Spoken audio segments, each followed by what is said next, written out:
hoje eu tenho a honra de receber o maestro, arranjador, violoncelista e um grande nome da música popular brasileira. Eu estou falando de Jacques Morelenbaum. Que honra, maestro! Poxa, que alegria minha poder participar desse programa também. Eu sei que você nasceu num berço de músicos.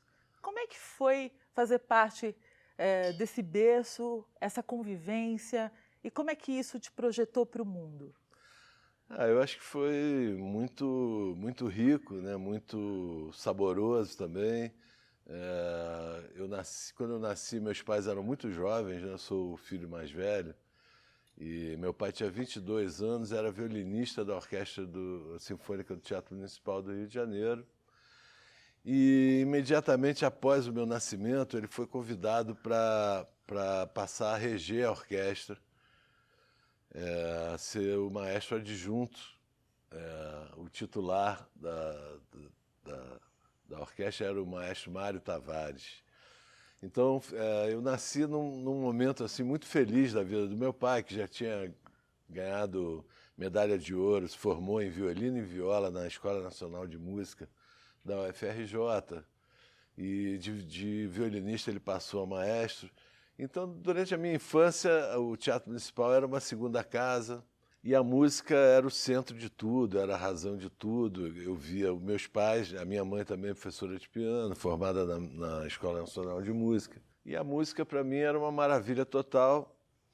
Depois, na minha adolescência, eu comecei a ser preparado pelos meus próprios pais, músicos profissionais, para levar a música adiante como um hobby, mas ter uma profissão que me garantisse um futuro mais seguro, para os olhares deles, né, que viviam num mundo mais restrito da música clássica, e vendo o ambiente que a gente tem no Brasil. Né? Eu participei da Orquestra Sinfônica do Teatro Municipal durante 8 anos, nos anos 80, e para você ter uma ideia, eu entrei em 1981 ganhando o que correspondia a $1.000 por mês. E saí em 1988 ganhando $200 por mês. Então, talvez meus pais tivessem razão se eu continuasse a ser um músico de orquestra. Acontece que eu deixei a orquestra porque eu já tocava há 3 anos com o Antônio Carlos Jobim e fui convidado para fazer turnês com o Egberto Gismonti. E naquele momento eu não consegui mais conciliar as 3 obrigações, né? Tocar com o Jobim, com o Gismonti e o Municipal, e saí de lá. Mas os meus colegas continuaram lá ganhando $200 por mês. Eu não sei como é que está a situação hoje em dia, mas infelizmente o Brasil, naquela ocasião, não dava o devido valor aos seus artistas, seus músicos e tal. E como é que você subverteu a ordem? Para onde você foi e o que você escolheu? Eu sei que você começou aí com o que as pessoas dizem que é uma banda de rock progressivo. A gente nunca assumiu essa classificação. Na verdade, o nosso prazer e o nosso orgulho era não ter rótulos. Mas eu me dou o direito aqui de voltar um pouco mais, porque as pessoas sempre, assim como rotulavam a Barca do Sol de rock progressivo, de uma banda de rock progressivo, as pessoas sempre têm a certeza absoluta que eu tenho uma formação erudita e que em algum momento da minha vida eu passei para o popular. Então eu gostaria de dizer aqui que eu nasci numa casa erudita realmente, mas desde que eu comecei a me entender como ser humano, como gente, que eu ouvia o rádio da cozinheira lá na área de serviço, e que quando eu ia para a escola comecei a ouvir os Beatles, e comecei a ouvir o Roberto Carlos, e comecei a ouvir uma série de outros talentos da música popular. E quando eu tive algum dinheirinho para comprar meu próprio disco, eu comprei o primeiro disco de música popular que entrou na minha casa. Eu não tinha disco, mas eu antes de ter o disco, eu já estava ligado, já estava... Então, eu acho que a minha formação é paralelamente igual, forte, tanto dentro da área da música clássica, como na área da música popular. Para mim, música popular é uma coisa natural desde os meus primeiros anos, né? Eu formei o meu primeiro conjunto, na verdade, oficial, antes de eu participar de um quarteto de cordas clássico, que era o Quarteto de D'Ambrosio, com Hernani Aguiar, Bernardo Bessler e Eduardo Hack, todos eles alunos da Paulina D'Ambrosio, que havia sido professora de violino do meu pai, e dirigidos pelo Santino Parpinelli, que foi o primeiro violino do quarteto da UFRJ, que viajou o mundo levando a música brasileira, inclusive de Villa-Lobos. Voltando a uma conversa anterior que a gente teve, eles tocaram para o Villa-Lobos. Meu pai tocou para o Villa-Lobos e certamente... E como é que começou essa paixão aí por Villa-Lobos? Foi aí? Foi pelo seu pai? Quem é brasileiro e mexe um tiquinho de nada com música clássica vai passar por Villa-Lobos, porque, na minha opinião, dentro do mundo da música clássica, ele é o maior gênio que já existiu na história da música brasileira. E eu tive o privilégio de conviver com um, entre aspas, discípulo dele, pela inspiração que Villa-Lobos imprimiu, né, nessa outra geração, que foi o Tom Jobim, que eu acho que, dentro do que ele fazia, ele se equipara, ele chega junto com Villa-Lobos no talento, no na talento, genialidade. Com certeza, na musicalidade, na inteligência, na compreensão, mas eu queria dizer, pensando no espectro da história, né, de uma visão ampla, eu acho que Tom Jobim e Villa-Lobos vão ficar assim como o máximo dessa época nossa, né, um depois do outro. Bom, mas de Tom Jobim a gente vai falar daqui a pouco, no próximo bloco, porque a gente vai ter que fazer um intervalo, maestro. Tá bom. Primeira parada do refrão e a gente volta já. Não sai daí.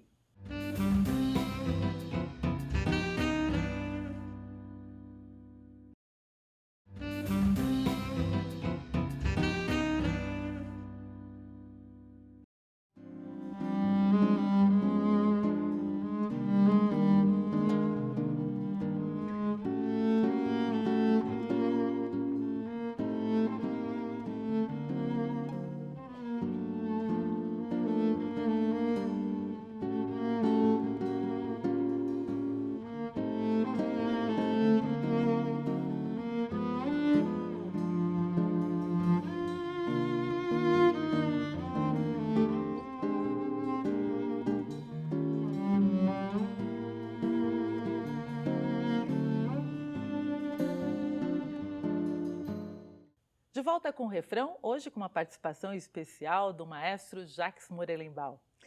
Maestro, me fala sobre essa época com Tom Jobim. Me conta histórias de Tom Jobim. Como foi conviver com ele? Que honra! Pois é, foi uma alegria enorme. Foi uma época parecia um sonho, né? Meio inacreditável. Eu passei a admirar o Tom Jobim e a obra dele desde o primeiro momento em que eu tomei contato com ela e com ele. E ter sido convidado para participar da banda foi, assim, o maior presente que a vida podia me dar em termos artísticos, né? Em termos do que eu gosto de fazer, que é música, e do que eu sei fazer também. E foram 10 anos, os primeiros anos de convivência foram muito, muito especiais, porque o Tom estava há muito tempo sem tocar ao vivo, sem estar junto de outros músicos, compartilhando a música. E acho que foi um movimento natural ele querer isso de volta, e ele montou uma banda que dava pouco trabalho para ele, entre aspas, porque era uma banda familiar. Ele chamou o filho dele para tocar violão, a mulher e a filha para cantarem. E o último a entrar na banda fui eu, quer dizer, depois de uma turnê na Europa, o Tom sentiu vontade de engrossar um pouquinho o coral, de ter mais mulheres cantando, e convidou a Maúcha Adnet e a Paula Morelenbaum, Sua esposa? Minha esposa, que faziam parte do grupo Céu da Boca, um grupo vocal que o Tom admirava. Chamou elas para fazer um show no Teatro Municipal que eu assisti, e assisti os ensaios também, então tive a oportunidade de chegar perto do Tom. E mais tarde o Tom me convidou para fazer 2 concertos em março de 85. E aí foi um grande acontecimento na minha vida, uma felicidade não dá nem para descrever. E só para você ter uma ideia, os meus 2 primeiros concertos na vida com o Tom Jobim foram dia 27 e 28 de março de 1985 no Carnegie Hall, onde eu nunca tinha tocado também. Então foram grandes emoções, né, poder tocar essa música que eu amava tanto com o grande mestre num templo, né, da música mundial, universal, que é o Carnegie Hall. O Tom era uma pessoa engraçada. O Tom era engraçado, sim. Ele gostava de... Ele trazia de casa, né, umas máximas que ele repetia. Por exemplo, ele costumava dizer assim: eu não gosto de falar sobre o que eu sei, só gosto de falar sobre o que eu não sei. Ele gostava de contar uma história sobre Villa-Lobos também, que ele falou, que ele repetia sempre, né? Não só os seus improvisos que ele escrevia, porque ele sabia que ele não era um improvisador por excelência. Então, nas músicas, quando chegava no momento do improviso, ele tocava o improviso que era sempre o mesmo. E cada vez ele tocava melhor, justamente porque era sempre o mesmo. E ele tinha isso com as histórias que ele contava também. Então, sobre Villa-Lobos, ele adorava repetir. O engraçado é que a banda já tinha ouvido mais de 100 vezes cada história. E a gente já começava a rir na primeira palavra que ele dizia, mas ele contava essa que o repórter, novinho, chegou para o Villa-Lobos todo animado e falou: e aí, maestro, como vai? Compondo muito? E o Villa-Lobos falou: meu filho, ultimamente eu só ando decompondo. E aí o Tom repetia isso uma vez por semana, mais ou menos, e a gente já saía rindo e mencionava aquela piada do Encontro Mundial dos Piadistas. Cada piada tinha um número, aí alguém falava um número e todo mundo ria porque já sabia qual era a piada. Logo depois da morte do Tom, você acabou saindo com o grupo, né? Formado aí depois da morte dele, com a Paula, inclusive sua esposa, e também com a família de Tom Jobim. Na verdade, essa história a que você está se referindo começou antes da morte do Tom, inclusive com o Tom na plateia, porque por um capricho do destino, eu, quando era adolescente, é uma história longa, nem sei se temos tempo para tanto isso, mas é uma história impressionante e estará certamente no meu livro de memórias.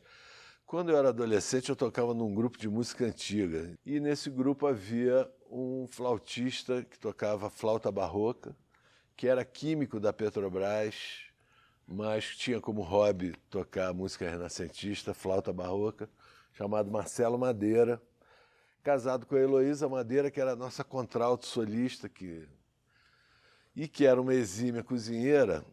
E a gente sabia disso porque a gente convivia com eles nos fins de semana lá no Poço Fundo, que era uma montanha, uma garganta entre montanhas a 1h40 do Rio, 140 quilômetros do Rio, pegando a Rio Bahia ali, dobrando à esquerda numa estrada de terra, andando 7 quilômetros de terra, chegava-se no Poço Fundo.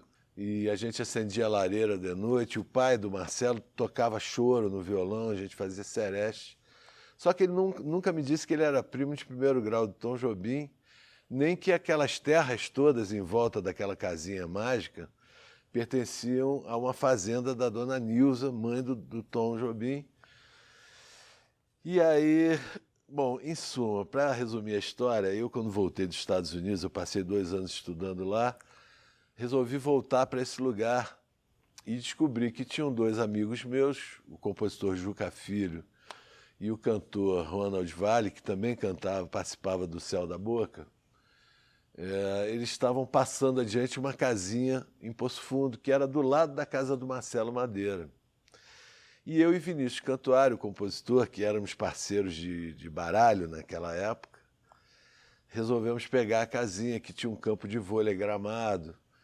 E quando eu fui assinar o contrato com o advogado lá no centro do Rio, eu olhei para o contrato e falei, ué, a casa pertence para o senhor Carlos Feitosa, por acaso seria o jogador de vôlei da seleção brasileira, o nosso levantador?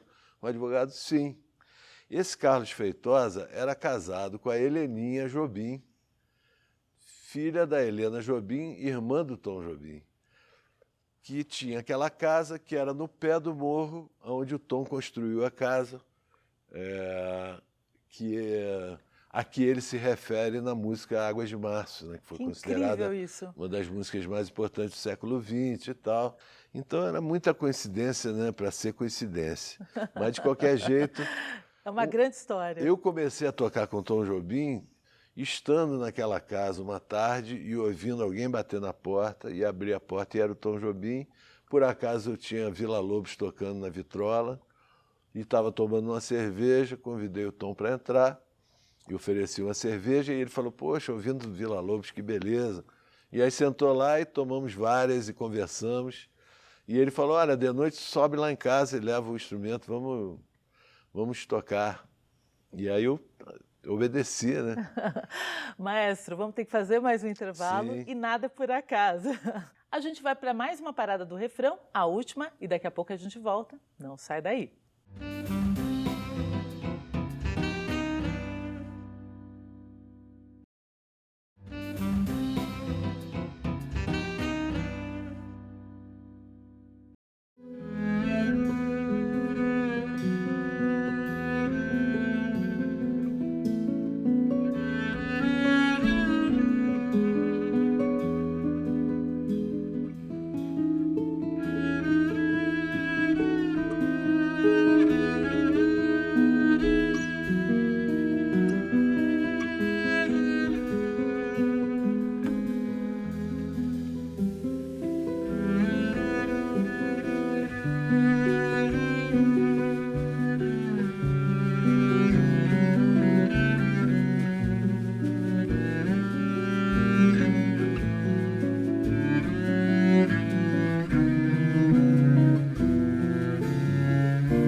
De volta com o refrão, hoje com a participação especial do maestro, arranjador, produtor musical, Jacques Morelenbaum.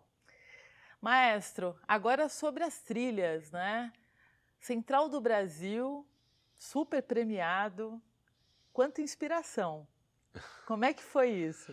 Olha, foi também um grande presente, né, ter recebido o convite do Antônio Pinto para fazer as orquestrações e para compor junto com ele. Ele havia sido convidado pelo Walter Salles e o Antônio Pinto sugeriu o meu nome para compartilhar, para colaborar com ele nessa trilha.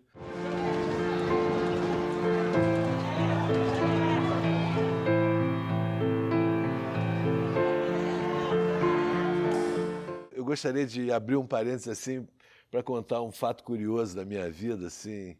Isso sim é uma história que me veio agora, a respeito de um show que eu trabalhei 14 anos com o Caetano Veloso, e um dos projetos que eu fiz com ele foi o disco Livro, né, que depois se tornou o Prenda Minha ao vivo, onde a gente tocava o repertório do livro. É uma longa história também, mas de qualquer jeito, uma coisa muito curiosa se repetia no final de cada show. Isso porque 90% dos arranjos desse show foram escritos por mim. E 100% das pessoas que vinham falar comigo no camarim depois do show vinham com o maior abraço, o maior sorriso nos lábios, dizer, poxa, o arranjo que você fez de Terra é o melhor arranjo que já existiu na história, não sei o quê. Aí eu falava assim, o arranjo de Terra... Obrigado, mas é coletivo, foi a banda toda que fez. Ah, mas a Baixa de Sapateiro é espetacular. Eu dizia, Baixa de Sapateiro é o único arranjo do Luiz Brasil nesse show. Todos os outros eram meus e todos os elogios que eu recebi eram pelos arranjos que não eram meus. E no Central do Brasil, acontece um pouco isso, porque, na verdade, o tema do Central do Brasil, o grande tema que tornou a trilha mais famosa, é do Antônio Pinto, que é um compositor muito talentoso, por acaso primo da minha esposa, Paula Morelenbaum, família toda de artistas, né? Uma O trilha Antônio, maravilhosa. o Antônio é filho do Ziraldo, vive em São Paulo há muito tempo e trabalha com música para propaganda e atualmente ele é muito cotado em Hollywood, né? A partir de Central do Brasil, ele se tornou conhecido, já fez inúmeros filmes em Hollywood, é um compositor muito cotado. E eu tive a sorte de trabalhar com ele nesse filme. Fiz várias outras trilhas também, quer dizer, eu fiz o Quatrilho com o Caetano Veloso, no qual eu também divido as composições. Fiz Lula, o Filho do Brasil, também com Antônio Pinto, foi o último filme do Fábio Barreto. Você diz aí sobre os seus arranjos, que na verdade elogiaram outros, mas todos os artistas te procuram. Qual é a mágica de tanta gente, celebridades, inclusive artistas internacionais como Sting? Pois é, eu não sei, pode ser sorte, pode ser uma mistura da dedicação que eu imprimo, assim, quer dizer, eu me entrego realmente, assim, música, eu nasci dentro de um ambiente musical, então para mim música é visceral, tem a ver com uma visão que eu acho que eu tenho desde da mais tenra idade, de que música é uma coisa só, uma coisa muito ampla, não tem fronteiras, existe uma realimentação o tempo todo. A gente está o tempo todo sendo inspirado por outras coisas que acontecem fora do nosso âmbito, entendeu? Ou dentro do âmbito também, não importa, mas a música é uma coisa muito maior do que as cabeças limitadas do ser humano podem compreender. Eu acho que é uma coisa muito maior do que eu e por isso mesmo eu tenho um respeito imenso por ela.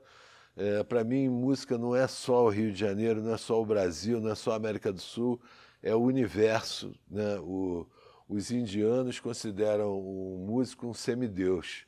Eu não sei qual é, eu não sou indiano, mas eu ouvi isso de um professor lá nos Estados Unidos que dava aula de música clássica indiana, de improvisação na música indiana. Tem um som que eles chamam de Om, todo mundo sabe, né? Sim. O Om.